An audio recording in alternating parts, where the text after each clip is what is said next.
Hello student, तो आज मैं आपके लिए लेके आ चुकी हूँ कक्षा 9वीं का हिंदी का पेपर स्टूडेंट, जो कि आपको 24 मार्च को देखने को मिलने वाला है स्टूडेंट। तो स्टूडेंट मैं आपको बता दूँ, आपको इस पेपर को अच्छे से पूरा का पूरा अच्छे से याद कर लेना है स्टूडेंट।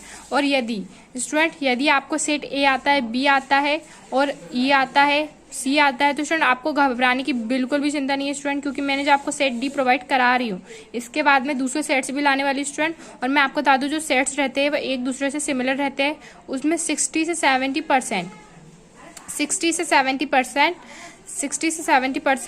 सेम क्वेश्चन आते हैं स्टूडेंट, क्योंकि जो एग्जामर रहते हैं वो एक पेपर बना लेते हैं स्टूडेंट। अब बार बार दूसरे क्वेश्चनों को चुनना बहुत ही कठिन होता है स्टूडेंट, इसलिए वो क्वेश्चन आंसर को आगे पीछे कर देते हैं स्टूडेंट, और वही का वही पेपर आपको दे देते हैं स्टूडेंट। और आप घबरा जाते हैं कि हमें मैम ने सेट डी प्रोवाइड कराया था, आ गया सेट ए, तो आप फिर हमें बोलने लगते हो कि मैम आपने बताया था लेकिन वो तो आया नहीं। तो मैं आपको बता दूँ स्टूडेंट, जो सेट डी है हमारा, उसमें से ही आपको पूरे का पूरा फंसने वाला स्टूडेंट। तो आपको इस पेपर को अच्छे से याद कर लेना स्टूडेंट। मैं आपको सेट डी प्रोवाइड करा रही हूँ, यहाँ पे आप देख भी सकते हो स्टूडेंट, यहाँ पे हमें कोड दिए हुए हैं स्टूडेंट, यहाँ पे भी हमें वही कोड दिया है, तो इससे पता चल जाता है ये हमारा रियल पेपर है जो कि हमें आने वाला है।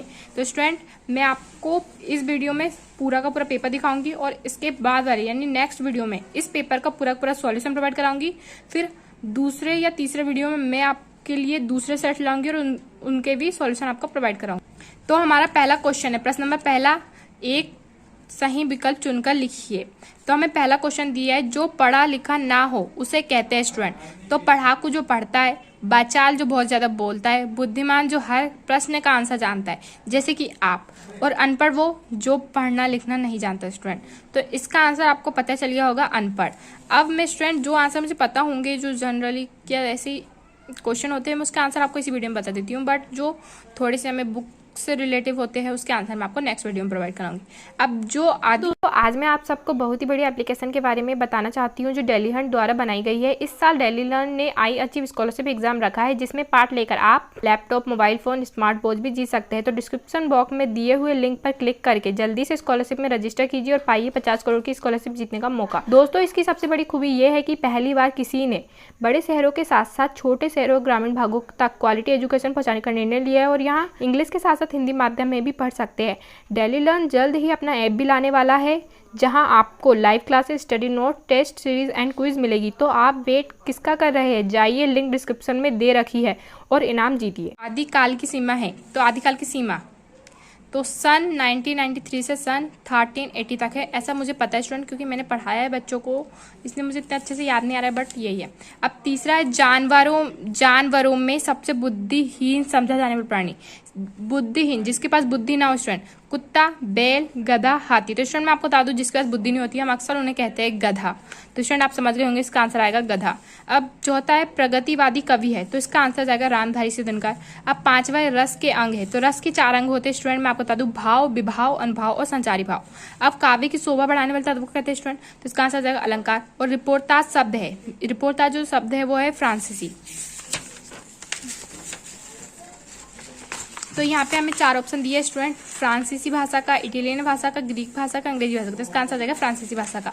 अब यहाँ पे रिक्त स्थान सही शब्द चुनकर लिखिए। तो कुत्ता अपने मालिक से खालिस्तान करता है, निस्वार्थ प्रेम या घृणा। तो स्टूडेंट आपको पता चल गया होगा, यदि आपके घर में भी एक कुत्ता है, टॉमी है, तो कोई भी, तो आपको पता होगा कि आप उसे बहुत प्यार करते हो, वो भी आपसे बहुत प्यार करता है। निस्वार्थ प्रेम, ना कि घृणा।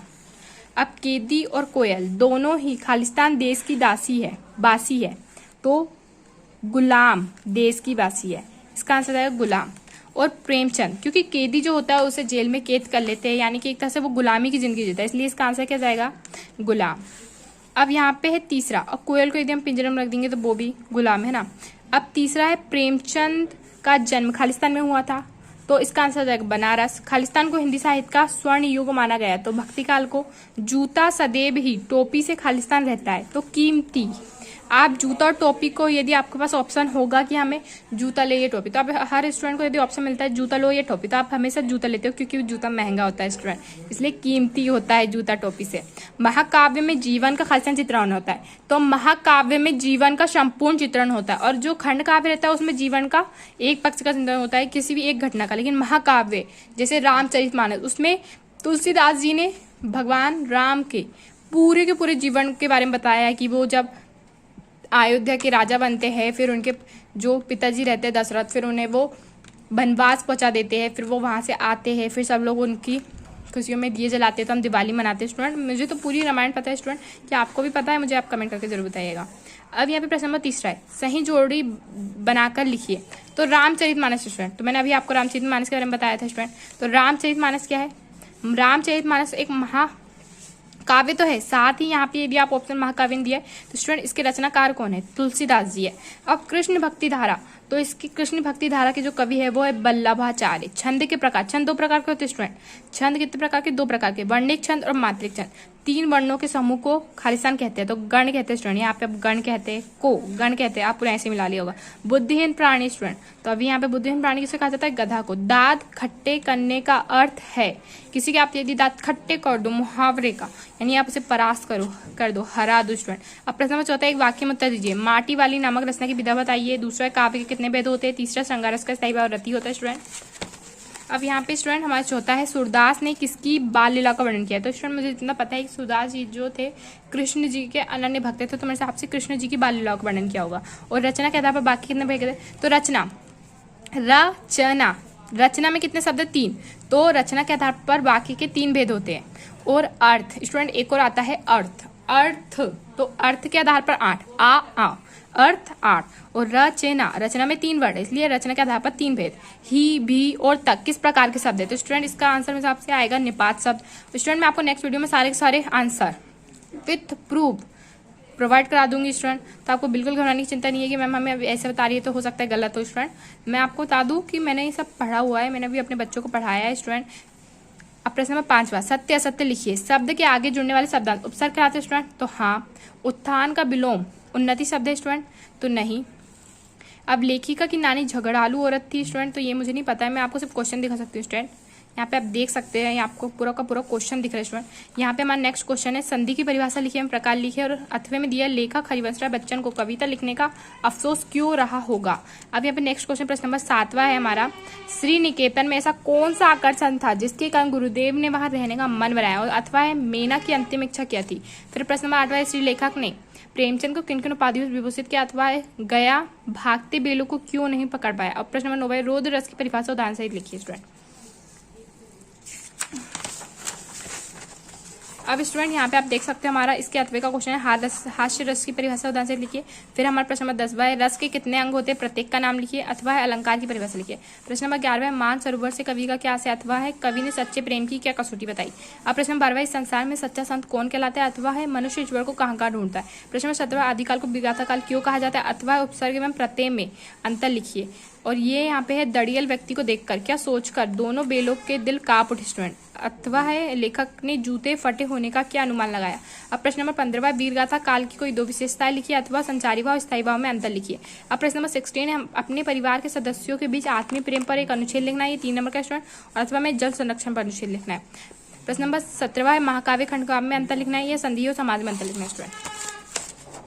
अब स्टूडेंट हमारे प्रश्न नंबर 18वां है, निपात सदस्य के आशय उदाहरण से लिखिए, संचारी भाव या स्थायी भाव में अंतर लिखिए। अब प्रश्न नंबर 19वां में हमें 3 नंबर का क्या दिया है? गद्यांश दिया है स्टूडेंट। हमें इस गद्यांश को अच्छे से पढ़ लेना है, फिर हमें इसके आंसर देना है स्टूडेंट। तो मैं आपको सिर्फ दिखा देती हूँ स्टूडेंट, पढ़ूंगी तो ज़्यादा टाइम हो जाएगा स्टूडेंट।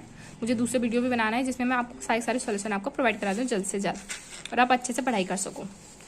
अब स्टूडेंट यहाँ पे प्रश्न नंबर 20वां में हमें क्या दिया है? संदर्भ प्रश्न लिखना है। ये 2 आपको पद्यांश आए हुए स्टूडेंट, आपको अच्छे से इन दोनों को अच्छे से याद कर लेना है स्टूडेंट।